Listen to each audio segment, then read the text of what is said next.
Hey, bonjour.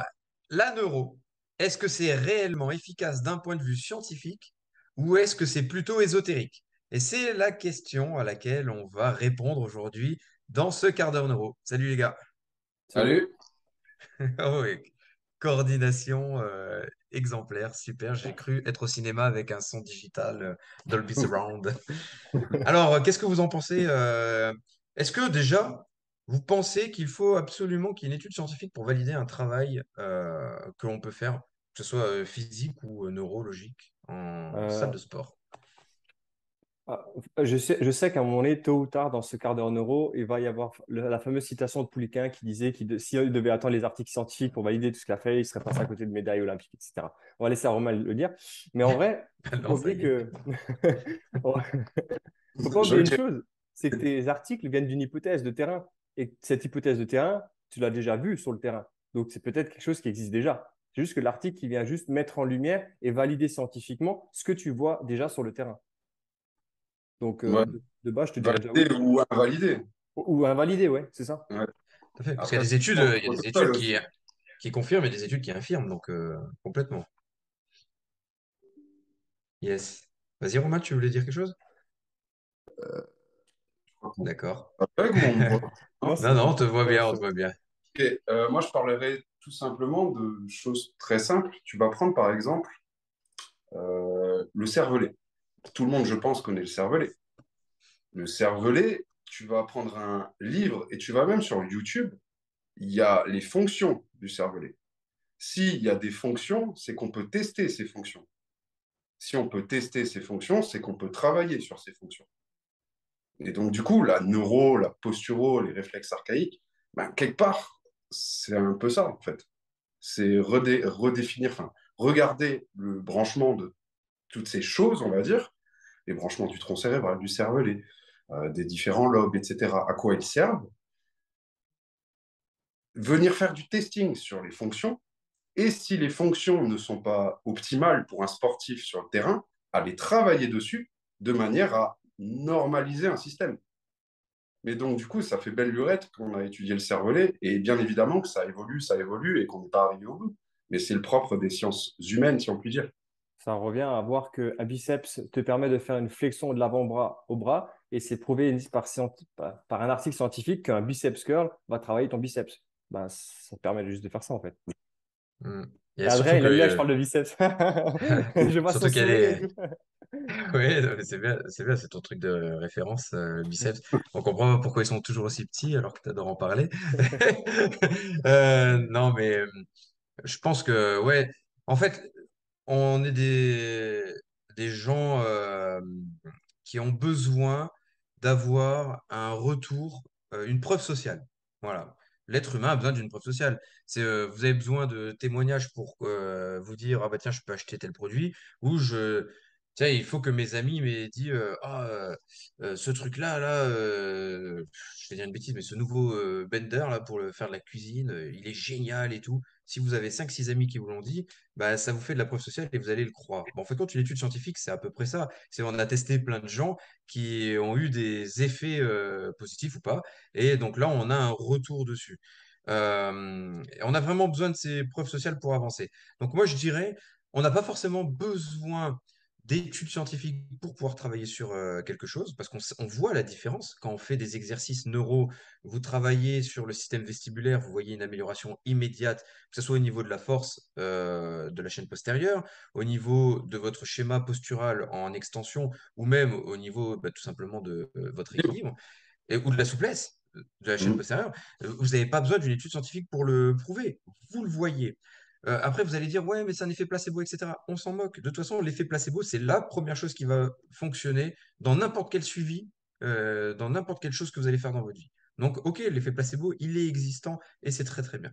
Mais par contre, les études scientifiques, il y a même des preuves scientifiques qui viennent appuyer le fait que la neuro, tout simplement, la neuro, c'est quoi? C'est le fonctionnement du cerveau, comment ça fonctionne, etc. On n'a rien inventé, c'est posé dans des gros livres, vous le trouvez n'importe où, dans n'importe quel bouquin de neurosciences.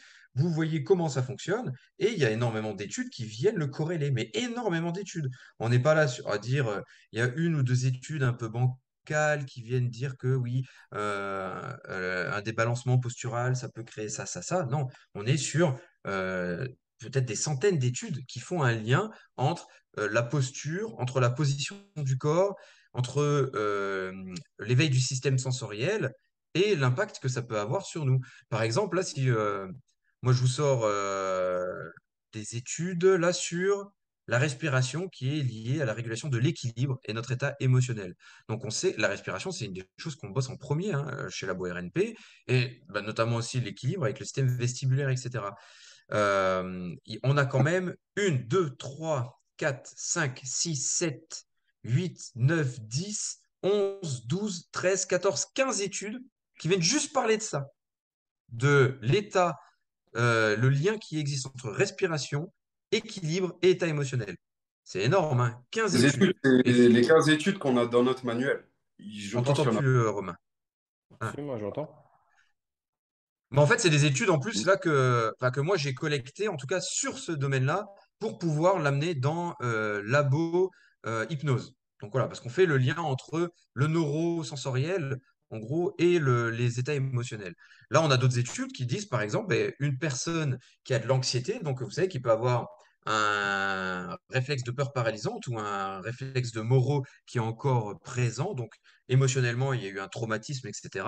Donc, on a des études qui font une corrélation entre ça et la stabilité chez les gens, le système vestibulaire, encore une fois. Là, pareil, on a des études et qui datent de 1952 à la dernière que j'avais ramassée, c'était 2012 sur ce thème-là. Et donc, j'en ai une, deux, trois, quatre, cinq, six, et 7, 8, 9.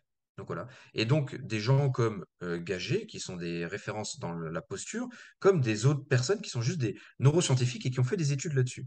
Et nous, ça, on pourrait se dire, ah ouais, il y a une étude scientifique qui prouve qu'il y a une corrélation entre anxiété et stabilité. On l'expliquait au dernier séminaire RNP qu'on avait fait en juillet 2022. Moi, j'ai un ami là qui bosse avec des gens qui ont eu des traumatismes liés à des violences conjugales, donc qui se sont fait frapper par leur mari, etc. Et lui, il s'amuse toujours à les faire travailler sur des tests d'équilibre en début de séance, parce que je vais un petit peu montrer les bases de la neuro, et donc il s'amuse à le faire. Et donc, il travaille rien qu'un Romberg de base. C'est les pieds joints, les bras ici et regarder droit devant soi. Et il dit toutes les personnes, il n'y en a pas une, hein, toutes les personnes qui sont dans ses suivis, et il a des dizaines de personnes en suivi, n'ont pas d'équilibre. Est-ce que lui, il a eu besoin d'avoir une étude scientifique pour le prouver? Non, il le prouve sur le terrain. Donc voilà. Par contre, il y a des études scientifiques qui viennent corréler ça derrière et c'est plutôt cool. Et donc, vous voyez, juste là, sur deux thématiques, émotionnel, équilibre et respiration, là, bah, on a déjà une vingtaine et quelques d'études. Donc voilà, c'est plutôt pas mal, non? Ouais, il y a même des études, pour aller un peu plus loin par rapport au réflexe archaïque. On sait qu'il y a 72 étapes, c'est de l'ontogénèse, etc. Et on passe par du rampé. Le rampé est central dans le développement de l'être humain.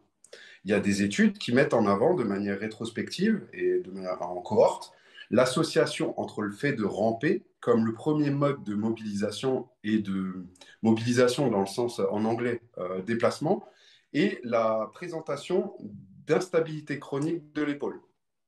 Il y a un lien entre les deux. Mais donc du coup, d'un côté, il y a les réflexes archaïques où on parle de stade de développement où il faut passer par le rampé. Parce que dans le rampé, la coiffe des rotateurs, c'est là où elle a son action, c'est-à-dire de coaptation de l'articulation, et de l'instabilité chronique de l'épaule chez des adultes plus tard. Donc du coup, c'est mis en avant en fait. Il faut juste faire le lien. Yes, yes, yes. Donc voilà. Donc, bah, je sais pas si on peut rajouter grand-chose. Tu voulais rajouter quelque chose, Seb? Non, moi, la seule chose que j'ai à rajouter, c'est, je reviens à ce que je disais au début, c'est-à-dire que ton article vient d'une hypothèse de terrain que tu as déjà observée, que tu vas valider ou pas, et après que les gens Ouais, ne font juste pas l'effort de rechercher les articles. Mhm. C'est pour essayer de c'est chercher quelque chose, il ça. faut déjà savoir ce que tu veux chercher. C'est sûr, si tu dis, Ouais, ouais, il n'y a rien. En gros, dans la question, bon, ouais, il n'y a rien, c'est envoie-moi ce que tu as, comme ça, je n'ai pas besoin de chercher, et comme ça, tu me donnes tout sur un papier. Ouais, mais c'est pas comme Bah ça. ouais. Cherche de ton côté, vois ce que tu observes, fais tes recherches, et après, on pourra en discuter, quoi. Enfin, ouais, juste Ah, faire l'effort, quoi. pardon. Non, c'est Ouais, cool. je voulais juste tu sais, mentionner le. Voilà, quand on enregistre là ce quart d'heure neuro, on est le 5 août. Et justement, je vais poster un réel le 5 août. Donc, vous pourrez le regarder sur notre compte Instagram Labo avec les corrélations entre le grip, l'état de santé, l'état émotionnel, etc. Mais nous, on adore faire un travail de suivi, de recherche, etc. Donc, on cherche beaucoup, beaucoup d'études. Mais là, on a des études avec des milliers de personnes qui sont passées entre les mains des scientifiques. Donc voilà, là, il y a de la corrélation plus plus. Je sais que des fois, il y en a certains qui disent, ouais, mais les études sur la posture, c'est bancal. Ouais, mais il y a des études sur la nutrition aussi, des études sur le sport aussi. Il y en a plein qui sont bancales quand tu testes juste 10 personnes et que ces 10 personnes ne sont pas du tout sportives et que tu testes un protocole de base avec, forcément, il va y avoir de l'amélioration.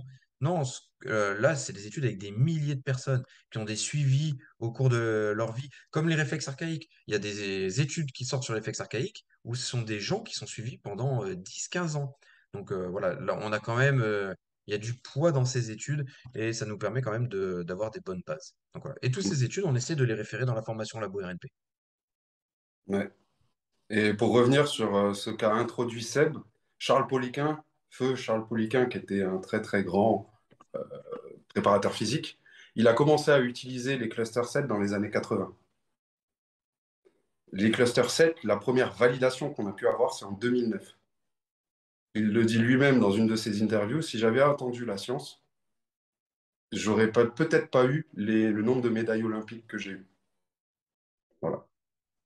Yes. Bah, c'est marrant, on a commencé comme on a fini c'est ce beau. quart d'heure neuro. Bon. Et, et donc voilà, bah, je pense qu'on a répondu, la question est vite répondue. Et donc du coup, bah, ouvrez votre esprit quand vous avez une question quelconque sur une étude, bah, vous allez sur PubMed. PubMed et puis vous cherchez. Vous allez trouver énormément de choses. Et même si c'est pas PubMed, allez prendre un bouquin ou même des vidéos YouTube vulgarisées, parce que beaucoup de monde passe par YouTube, c'est plus facile entre guillemets. Allez chercher les subdivisions du cerveau de manière générale. Cherchez par exemple cervelet, fonction, et vous allez tomber sur des vidéos d'anatomie descriptive vulgarisées, et vous allez voir qu'il y a des subdivisions, il y a des fonctions, il y a quelque chose qu'on appelle un homonculus, etc. Et il y a moyen de tester ces fonctions. S'il y a moyen de tester, il y a moyen d'agir dessus de manière simple. Parfait. Merci. Parfait. Sur ce, Salut tout le monde! ciao, ciao. À bientôt. Salut.